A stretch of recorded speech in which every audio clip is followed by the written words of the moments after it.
Assalamualaikum warahmatullahi wabarakatuh. Kami dari kelompok 4 mata kuliah Media Pembelajaran Bahasa Arab akan mempresentasikan makalah kami yang berjudul Media Pembelajaran Struktur Bahasa Arab. Baik, langsung saja pembahasan yang pertama, yaitu tentang macam-macam dan fungsi media pembelajaran struktur bahasa Arab.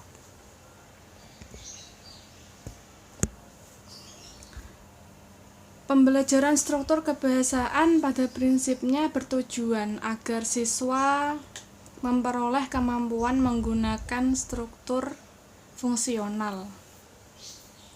Macam-macam media pembelajaran yang dapat digunakan dalam pembelajaran struktur dan latihan pola adalah kubus struktur, papan saku kantong, dan papan tali. Baik, yang pertama yaitu kubus struktur. Kubus struktur ini terdiri atas 3 kubus, yang mana setiap sisi kubus ditulis satu kata yang dapat menempati fungsi tertentu dalam kalimat.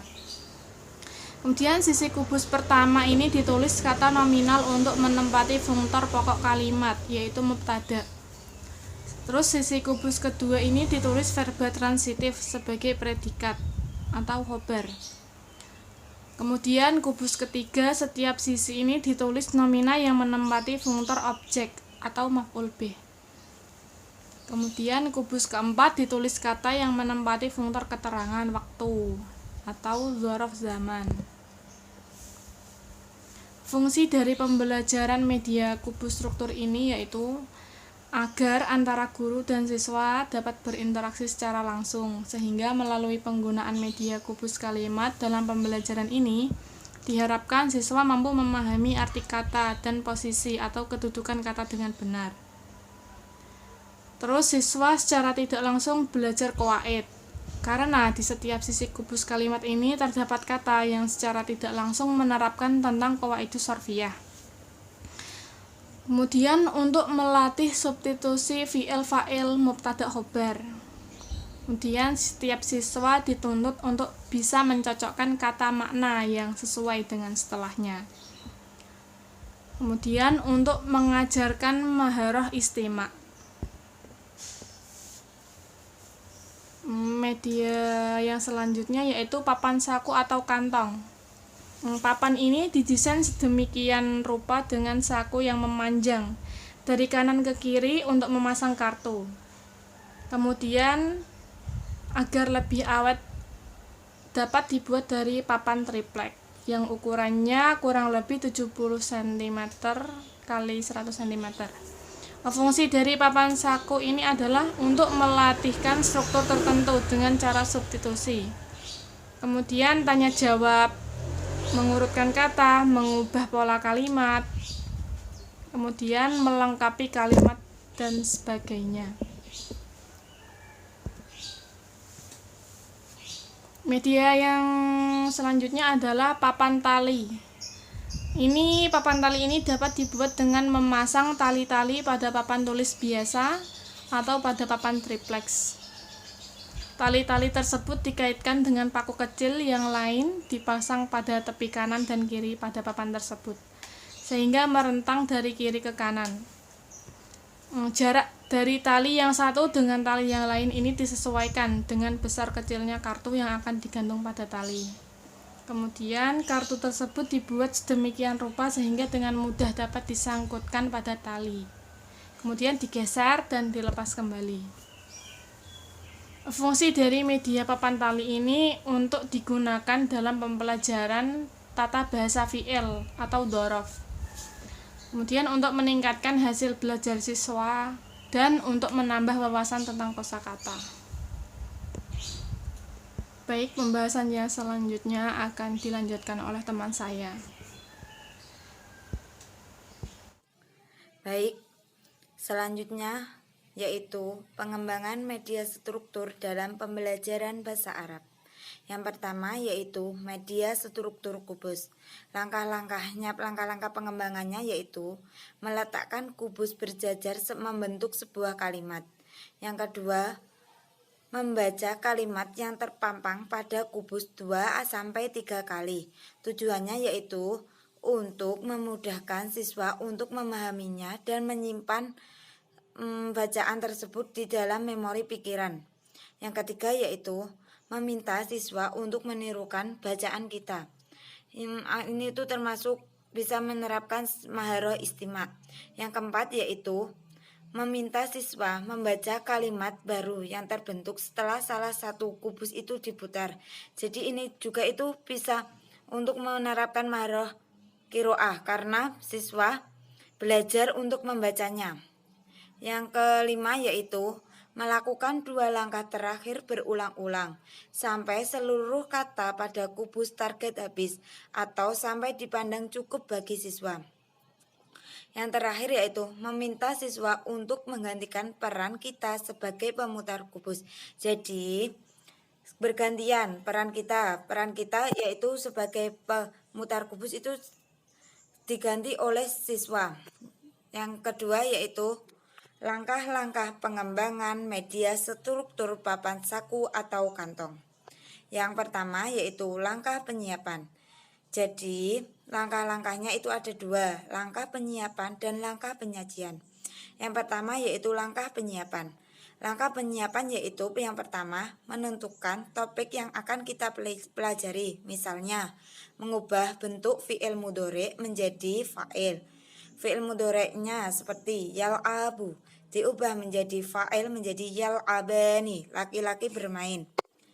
Yang kedua yaitu menyiapkan sejumlah kalimat untuk mengubah pola tersebut. Yang ketiga yaitu menulis setiap kata pada suatu kartu dengan tulisan yang jelas, bagus, dan ukurannya memadai. Tujuannya yaitu untuk memudahkan siswa dan untuk menarik minat belajar siswa. Seperti berwarna-warni, tulisannya itu berwarna-warni, tidak putih semua atau hitam semua, tapi berwarna-warni seperti merah, hijau, kuning. Yang terakhir yaitu menulis pada kartu yang berbentuk isim fa'il dari setiap fi'il yang ada pada kalimat. Terus langkah penyajiannya yaitu dengan meletakkan papan saku di dinding di depan siswa, atau bisa ditempelkan atau dipaku atau di apa, itu terserah. Yang penting itu diletakkan di depan siswa. Yang kedua yaitu meletakkan semua kalimat yang ditulis di kartu pada saku papan dengan jarak 1 baris. Yang ketiga yaitu membaca kalimat dengan bacaan yang bagus sebagai model bagi siswa dan meminta siswa untuk menirukannya. Yang keempat yaitu menjelaskan makna kalimat-kalimat tersebut. Jadi agar siswa itu paham apa sih makna kalimat tersebut.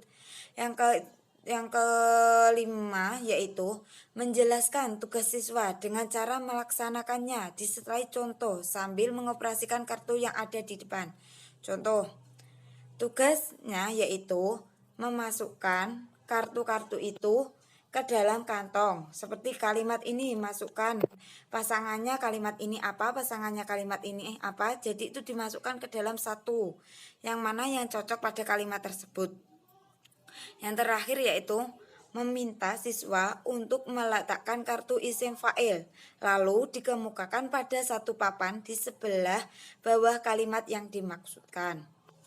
Yang terakhir yaitu langkah-langkah pengembangan papan tali, yaitu hampir sama dengan papan saku, tapi ini itu berbeda dengan alatnya. Atau seperti kalau papan saku itu menggunakan kertas dan papannya, tapi kalau papan tali itu menggunakan talinya.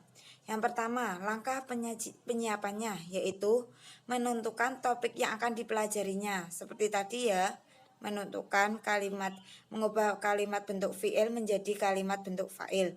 Yang kedua yaitu menyiapkan sejumlah kalimat untuk latihan mengubah pola. Lalu menulis setiap kata pada saku kartu dengan tulisan yang jelas, bagus, dan ukuran yang memadai. Lalu kartu tersebut itu diikat pada sebuah tali. Yang terakhir yaitu menulis pada kartu bentuk isim fa'il dari setiap fi'il yang ada pada kalimat. Langkah penyajiannya yaitu ikatkan papan tali itu di dinding di depan siswa.